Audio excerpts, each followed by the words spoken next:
안녕하세요. 다원교육에서 통합사회 한국사 수업 진행하고 있는 고소연이라고 합니다.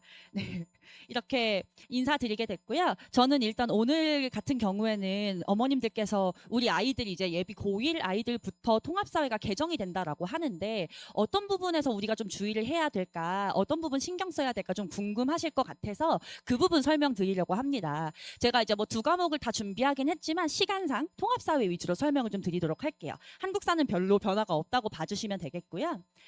일단은 이제 요거부터 설명을 좀 드리려고 하는데 이제 아이들이 내년에 학교에 가게 되면 받게 될 이제 과목별 기준 단위예요. 기준 단위라는 게 뭐냐면 요 학기별로 숫자를 좀 봐주시면 이제 학기별로 4단위씩 지금 국영수 통과가 되어 있죠. 대부분 목동권 학교들이 이렇게 구성을 하고 있는데 4단이라는 건 일주일에 4번 수업을 한다는 소리예요. 그럼 월요일부터 금요일까지 하루 빼고 매일매일 수업이 있는 거죠. 그러면 이렇게 봤을 때요. 지금 저희 통합사회는 대부분 학교가 3에서 4단위 한 학기당. 한국사는 3단위로 구성을 하고 있거든요. 그러면 지금 단위수 자체가 국영수 통과랑 크게 다르지 않다라는 결론이 나는데 이 단위수가 왜 중요하냐 하면 대학교 갈 때 내신 산출할 때 어머니 대체로 이 단위수에 비례해서 점수가 반영이 되거든요. 그러면 사실은 통합사회가 똑같이 8단이다라고 하면 국영수 통과랑 똑같은 거고 한국사는 같은 어떤 세트의 과목이라고 봤을 때는 통합사회 한국사를 더하면 사실 내가 국어, 영어, 수학에서 좀 삐끗해서 점수가 좀 안 나왔다라고 했을 때 이 두 과목이 충분히 메꿔줄 수가 있다라고 하는 거예요. 그래서 사실은 준비를 뭐 했을 때 나쁠 게 전혀 없겠죠. 왜냐하면 국영수는 하나만 실수해도 등급이 많이 왔다 갔다 하는 과목이기 때문에 여기서 충분히 메꿔줄 수 있다라고 하는 점 말씀을 드리고요. 저희 이제 개정통합사회 일단 단원부터 좀 설명을 드릴 건데 일단 이게 현재 교과서 단원이고요. 내년부터 아이들 받게 될 교과서는 이렇게 통합사회 1, 2로 나뉘어서 단원이 이렇게 구성되어 있는데요. 그냥 뭐 자세하게 설명드릴 건 아니고 단원이 거의 유사하게 순서만 바뀌었다고 생각해 주시면 됩니다. 순서만 바뀌었고 저기 맨 위에 파란색으로 쓴 통합적 관점이라고 하는 단원만 하나가 신설이 됐고 순서만 바뀐 상태에서 우리 여기 봐주시면 4, 5, 6단원 제가 빨간색 체크를 해놨어요. 4단원 헌법, 5단원 경제, 6단원은 윤리예요. 요 세 개가 현재 통합사회 교과서에서 가장 어렵고 가장 아이들이 주의해야 되는 단원인데 요게 그냥 통합사회 2에 지금 몰렸구나. 그냥 뭐 요 정도만 봐주시면 됩니다. 뭐 단원 순서는 학교 선생님들이 그냥 뭐 자의적으로 나가시기도 하기 때문에 크게 의미는 없다고 보여지는데요. 그럼 사실은 지금 아이들이 현재 중학교 3학년 사회라는 과목을 공부하고 있는데 그 사회랑 통합사회는 뭐가 다르냐 하면 일단 통합사회 안에는요 아이들이 이제 그 사회 과목 중에서 윤리 일반 사회, 지리 이렇게 크게 나뉘거든요. 그리고 일반 사회는 또 그 안에서 사회문화, 정치화법, 경제 이렇게 나눠서 총 5개 과목이 있다라고 봐주시면 되는데 그 5개 과목이 통합적으로 들어가 있는 게 통합사회예요. 그래서 예를 들면 이 단원을 예시로 들어드릴게요. 자연환경과 인간이라는 단원이에요. 그럼 이 단원 제목만 보면 지리겠구나. 라고 생각이 되는데 사실 이 안에는 그래서 우리가 자연 환경과 살아가면서 인간이 어떤 태도를 지녀야 할까라는 윤리가 또 들어가 있고요. 그리고 앞으로 우리가 이제 환경 문제를 해결하기 위해서 국제적으로 또는 국가 내에서 법적으로 어떻게 해야 되느냐 법 내용이 또 들어가 있어요. 그래서 한 단원 안에 여러 어떤 사탐 과목의 개념들이 이렇게 짜여져서 구성돼 있다는 거를 이해를 해주시면 될 것 같고 아마 그 기조는 그대로 가면서 그 내용이 그럼 어떻게 바뀔지는 이제 교과서가 나와봐야 아는 상황인데 사실 현재 통합사회 교과서 열어보시면 아시겠지만 되게 쉽거든요. 그거 교과서만 딱 보면 이게 중학교 교과서인지 고등학교 교과서인지 할 정도로 쉬워요. 그래서 거기서 내용을 더 난이도를 높일지 아니면 여전히 쉽게 가면서 처리를 할지는 이제 나와봐야 아는 상황입니다. 한국사는 간단하게 마찬가지 크게 달라진 건 없고요. 전근대사가 단원 2개로 늘어났고 현대사가 2개로 늘어났고 요거 외에는 크게 차이점이 없습니다. 자, 그러면 우리 아이들부터는 수능의 통합사회를 본다라고 하는데 그게 이제 어떤 상황이냐. 현재는 이제 사회의 9과목이 구성이 되어 있어요. 그래서 뭐 지리부터 해서 생활과 윤리, 윤리와 사상까지 9과목 중에 내가 좀 문과적 성향이다라고 하면 여기서 2개를 선택하는 시기였고 내가 과학은 못해 그러면 선택을 안 해도 됐었죠. 근데 이제는 통합사회, 통합과학으로 가서 둘 다 무조건 봐야 된다라고 하는 거죠. 그래서 이 차이가 굉장히 크기 때문에 아이들 앞으로 내신 과목에서만 만나는 과목이 아니라 수능까지 가져가는 과목이 통합사회가 그렇게 됐다라고 생각해 주시면 되겠습니다. 자, 그러면 일단은 뭐 수능도 수능인데 당장 내년에 내신으로 아이들이 통합사회를 만나봐야 되니까요. 특히 우리 아이들은 기출이 없는 세대나 다름없기 때문에 어떤 관점에서 이 과목을 내가 대해야 하느냐. 일단은 교과서 자체가 아까 말씀드렸다시피 내용이 너무 쉬워요. 그런데 또 그 쉬운 교과서 내용 가지고는 이 등급 구분을 할 수가 없단 말이죠. 그래서 학교에서 어떻게 하냐면 대부분의 학교가 팀 티칭으로 수업을 진행을 합니다. 그러니까 무슨 말이냐면 통합사회 선생님이 세 분인데요. 뭐 1반부터 3반에 한 분, 4반부터 6반에 한 분 이게 아니라 모든 반에 선생님 세 분이 들어가세요. 그러면 일주일에 3번 수업한다 그러면 하루는 A쌤, 그 다음 날은 B쌤, 그 다음 날은 C쌤 이렇게 만나보게 되는 거예요.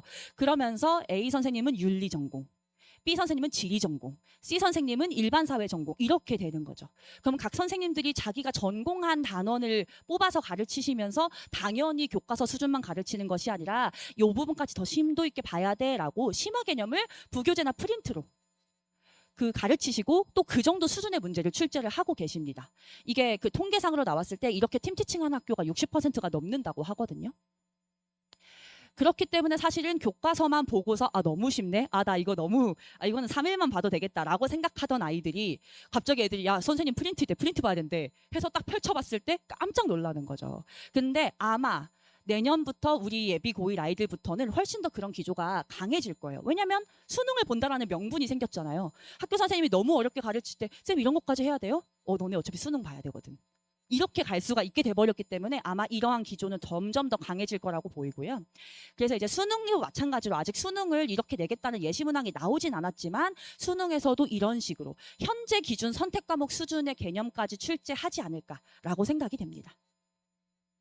그리고 아까 말씀드린 것처럼 현재 통합사회는 우리 아이들 고1 내신용으로만 만나보는 과목이었기 때문에 되게 빨리 포기해요.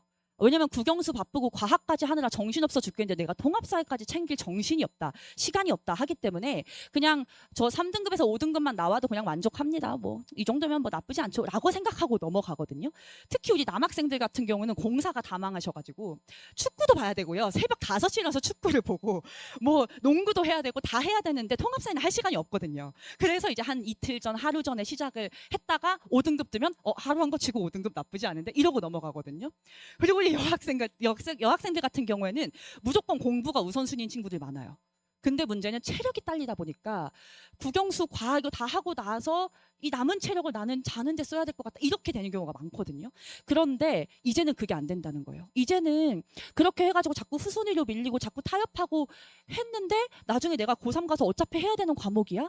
그러면 포기할 이유가 없다라고 하는 거죠. 고1 때 내가 이거 내신 잘 챙겨서 1등급도 받아서 내신도 챙기고 이거 공부한 거 바탕으로 고3 가서 살짝 심화하고 모의고사만 좀 풀어서 수능까지 잘 볼 수 있다면 일석이조 아니겠어요?